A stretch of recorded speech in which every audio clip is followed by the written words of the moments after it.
네, 유다서입니다. 5분만 제가 좀 쓰겠습니다. 교재 쪽수가 어떻게 돼요? 네. 네, 쭉 넘어가서 217로 가시겠습니다. 유다서입니다. 73년에서 80년경 쓰여졌어요. 조금 이제 후반부로 넘어가지요.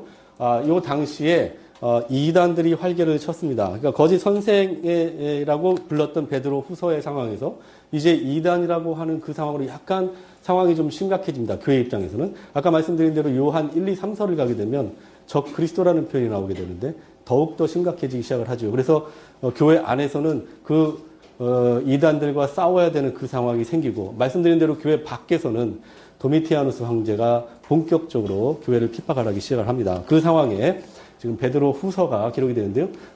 헬라어로는 이렇게 이후다 에피스톨레움, 유다의 서신이라고 하고 이런 식으로 참고를 하시면 되고요. 야고보의 형제 유다가 기록을 했고 예수님의 동생입니다. 자, 유다는 여러 사람이 있는데요.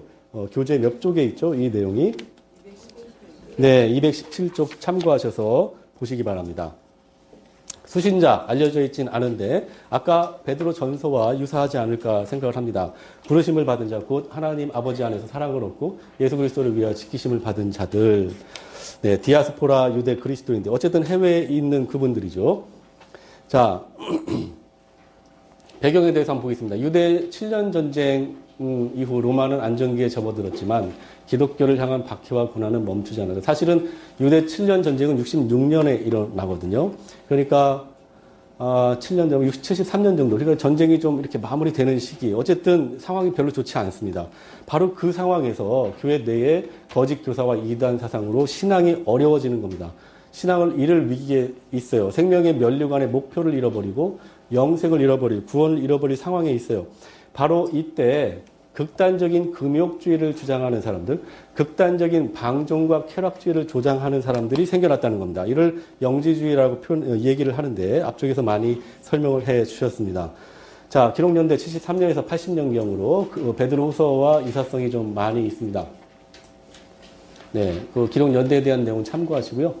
대부분 다 설명을 드렸습니다. 아까 말씀드린 베드로 후서와 유사성은 이단에 대한 그 톤이 좀 다릅니다. 베드로 후서는 좀 뭐라 그럴까요? 처음에 이렇게 조심해라라는 정도의 권면인데 유다로 가게 되면 강력하게 막아라라는 식의 톤으로 바뀝니다. 그래서 유다서의 내용을 들어가면 바로 이단에 대한 경고와 심판에 대한 이야기를 하죠. 기록 연대 여러분들 한번 참고를 해서 읽어보시기 바랍니다. 네, 기록 목적입니다. 교회 내 거짓 교사들의 가르침에 대한 강한 경고와 그들을 받을 심판 선고하고요. 그리스도인들을 격려하고 믿음을 굳게 하여 거짓 교사들의 가르침을 물리치도록 돕고자 하는 겁니다. 말씀드린 대로 물리치는 겁니다. 하나님 안에서 하나님의 말씀을 알고 그리스도인의 삶을 살고 고난에 참여하고 고난을 견디고 소망을 가지고 물리치는 거죠. 여기에 싸우라라는 말이 있는데 그 싸우라는 말은 실제로 치고받고 싸운다기보다는 무엇이 정말 우리를 살리는 도냐, 누가 우리를 살리냐에 대한 논쟁을 하라고 권고를 하는 이야기가 있습니다. 자, 첫 절 끝절 함께 읽으시죠. 예수 그리스도의 종이요 야고보의 형제인 유다는 부르심을 받은 자, 곧 하나님 아버지 안에서 사랑을 얻고 예수 그리스도를 위하여 지키심을 받은 자들에게 편지하노라. 곧 우리 구주 홀로 하나이신 하나님께 우리 주 예수 그리스도로 말미암아 영광과 위엄과 권력과 권세가 영원 전부터 이제와 영원토록 있을지어다. 아멘. 자, 크게 하나로 1장밖에 없기 때문에 위엄으로 다가온 거짓 교사들에 대한 급박한 경고예요. 사실 유다 입장에서는. 그다음 인사를 하고요. 거짓 교사들에게 내릴 심판을 바로 이야기합니다. 믿음 위에서 자신을 지켜라 하고 축도로 마칩니다. 결론은 똑같지요. 믿음 위에서 자신을 지켜라 이 얘기를 합니다. 네, 인사는 넘어가고 거짓 교사들에게 내려질 심판에 대해서 한번 볼까요? 사랑하는 자들아 우리가 일반으로 받은 구원에 관하여 내가 너희에게 편지하라는 생각이 간절하던 차에 성도에게 단번에 주신 믿음의 도를 위하여 힘써 싸우라. 아까 그 말씀입니다. 힘써 싸우라. 믿음의 도를 힘써 전하라. 이단 앞에서 그 진리가 무엇인지 선포하라. 싸울 수 있겠죠. 그런데 뭐 이렇게 서로 감옥가리를 싸우면 그것도 또 덕이 안 됩니다. 어쨌든 그렇게 싸우라는 겁니다. 복음을 전하면서 그들도 하나님의 심판을 면할 수 있도록 그렇게 싸우라는 거죠. 경건하지 아니하여 우리 하나님의 은혜를 도리어 방탕한 것을 바꾸고 홀로 하나이신 주제 곧 우리 주 예수 그리스도를 부인하는 자니라. 네. 현재 거짓 교사들의 모습을 이야기합니다. 육체를 더럽히며 권위를 업신여기며 영광을 비방하는도다. 원망하는 자며 불만을 토하는 자며 그 정욕대로 행하는 자라. 그 입으로 자랑하는 말을 하며 이익하며 아첨하느니라. 이렇게 얘기합니다.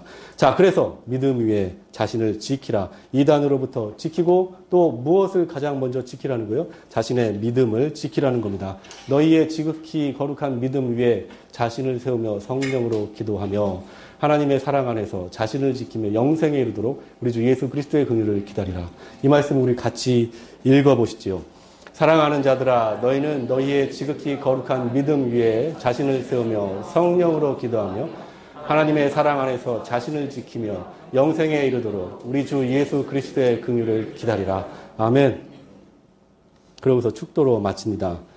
너희 너희를 보호하사 거침이 없게 하시고 너희로 그 영광 앞에 흠이 없이 기쁨으로 서게 하실 이 곧 우리 구주 홀로 하나이신 하나님께 우리 주 예수 그리스도로 말미암아 영광과 위엄과 권력과 권세가 영원 전부터 이제와 영원토록 있을지어다. 아멘. 이러고서 여러분들 어려움과 고난과 박해와 문제들 속에 있는 흩어져 있는 그 당시 그리스도인들에게 권면합니다.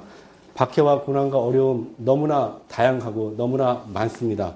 각자에게 있는 것들 그 깊이를 우리는 각자가 헤아리지 못합니다. 하지만 하나님께서는 그렇게 하라고 명령을 하십니다.